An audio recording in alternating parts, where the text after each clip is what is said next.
Hey guys, welcome back to my channel. My name is Gordo and I do tutorials on everything 3D printing. If this is your first time here, welcome. If you're a continued viewer or subscriber, thank you for your continued support and I hope you learned something today. Before you glue anything down, you should always test for your prints.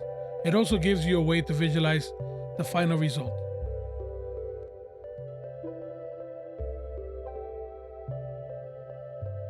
I do have to give credit to Wicked.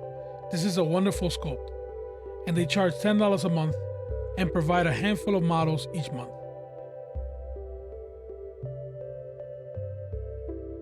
Even with how good this sculpt is, it will never print perfect.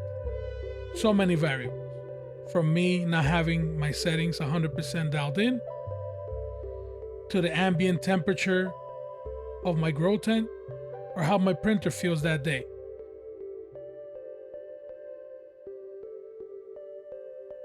Test fit, glue with super glue, and fill with Milliput. I recommend that every single time. Milliput is a type of epoxy putty. It comes in two tubes that have to be mixed together. Just imagine when you played with Play-Doh as a kid. It's kind of like that.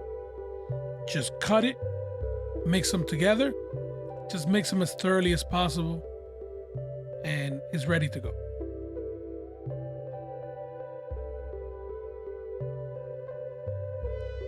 I'm not sure how my skin will react to this, so I'm wearing gloves, so I recommend you wear gloves as well.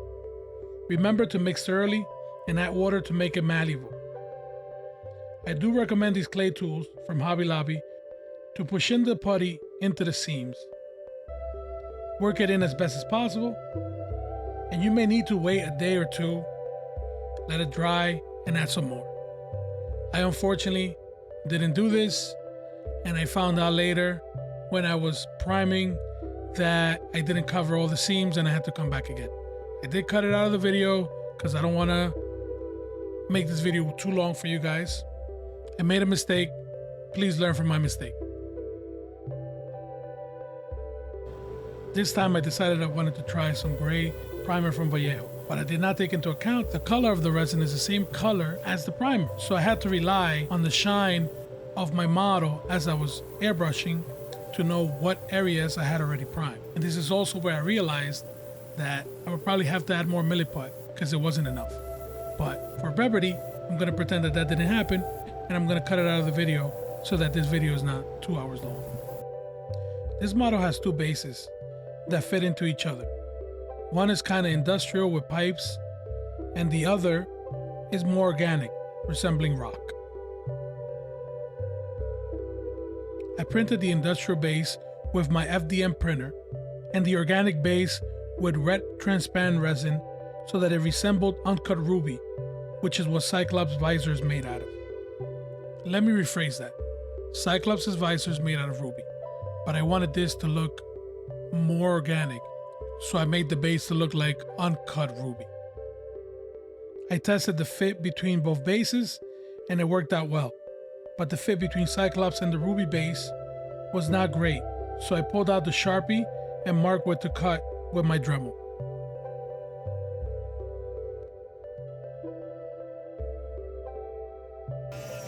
I cut and sanded the parts in my spray booth while wearing a dust mask because I did not want to breathe the resin dust. Safety always. I then tested the fit between Cyclops and the ruby base and decided it was as good as it was gonna get. Sometimes you just gotta leave it like that, unfortunately, but it looks good. Priming the industrial base was a little bit easier. The contrast between orange and gray is more broad. Thus, discerning prime versus non-prime was easier.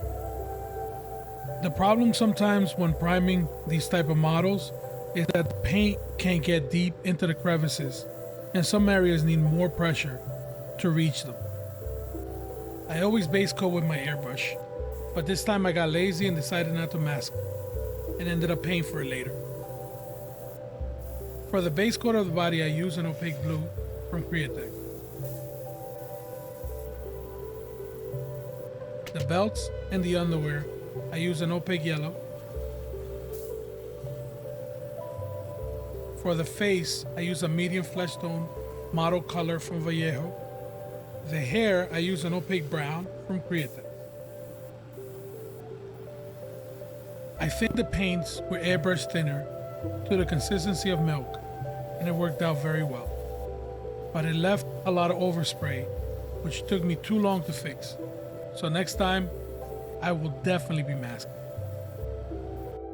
The other problem I had was that the yellow from Createx was having a hard time covering the blue overspray, and I had to do so many coats just to try to cover it, but it was impossible, and the entire endeavor felt like an eternity. This is something that I think a lot of painters experience, painting miniatures, but I think I found a solution with the paints I'm going to use next. I went back to the spray booth, hoping the airbrush would be more efficient covering the blue overspray. Spoiler alert, it was not. And it just made things worse by overspraying yellow on the blue. Here I'm using my brush to try to fix the overspray on the edges with blue paint, and although on video it looks like it's working, it only looks so when it's wet. Once it dries, the yellow paint shows through.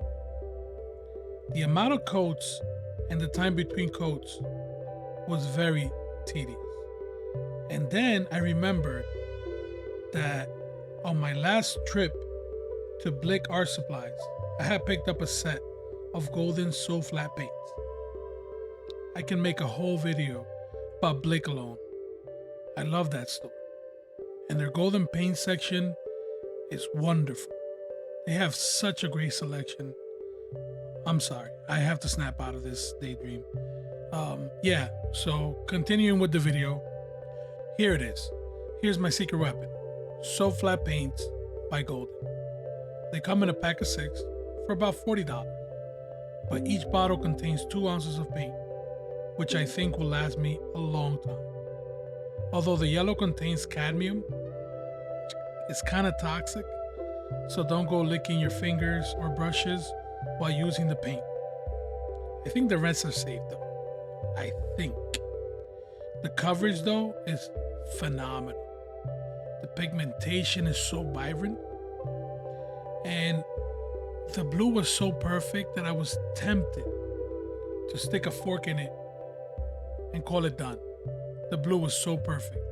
I was in love with it, and I just didn't want to ruin it. The hair and face were a bit more straightforward.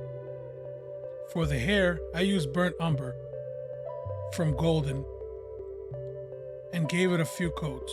Not too bad compared to what I just went through.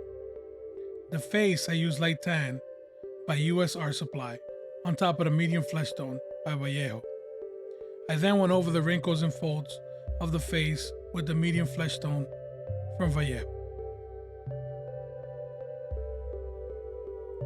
Cyclops' eyes emit a concussive force that his eyes conjure from another dimension, so he is unable to control his power without his visor.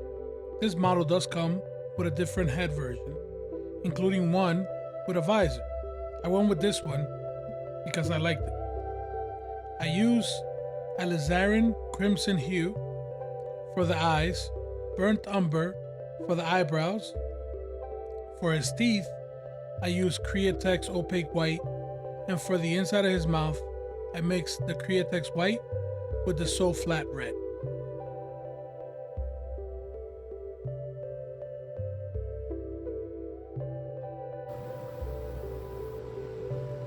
Although I was in love with the blue of his uniform, it was too flat. Get it? Because of SoFlat, the name of the... oh, never mind.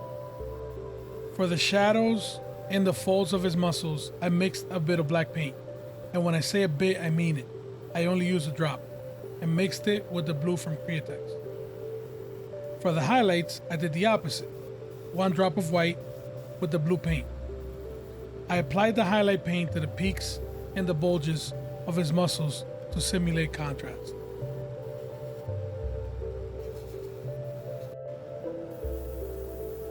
For the ruby base, I used a bit of good old top coat to restore some of the shine lost during the curing and sanding processes. I then moved on to the industrial base and painted it with some metallic paint to get it ready for gluing together and painting the detail. For gluing the base, I went with super glue and BSI accelerator. This helped the glue set in seconds. I then went on to paint the details of the industrial base. Painted the X black and the triangles inside the X red, the pipes black and some of the trims red. I also did details on Cyclops, like his belt buckles, on his waist and chest, and some of the threading on the belt, but I forgot to hit record on the camera. It was probably boring anyways. Okay, so as I said before, I forgot to record putting the details on the buckles. So I did these in black and then I did the red. The problem was that when I applied the black, I was getting it all the way in here. Like I said before, sometimes black is hard to cover. So it took me a little bit to put more in here, but I've been using this, which is a magnifying glass. I'll do a review on this in a little bit, but this has been helping me a lot because unfortunately my eyesight would not be able to discern where this ends and the red starts. So that magnifying glass was very helpful. The other thing I did was the buckle, same thing, where the red starts and the black ends. It's a little bit difficult, but the magnifying glass did a bang up job. And then these little threads here on the model. Like I said, Wicked does some amazing sculpts. These details are phenomenal. What I did with this, I actually added black, but it was too dark. So after I finished putting in a little dab of black on every thread, I let it dry, then I came back and passed a little bit of the yellow on top of it. And as you know, the yellow doesn't cover black that well, or it doesn't cover anything at all, to be honest with you. That actually helped it so that it just looks like the black is washed out with a little bit of yellow. It looks greenish, or yeah, it looks decent. It's not the best, but it looks, overall, I think it brings everything together. And with that, take it away, Scott. To me, my X-Men.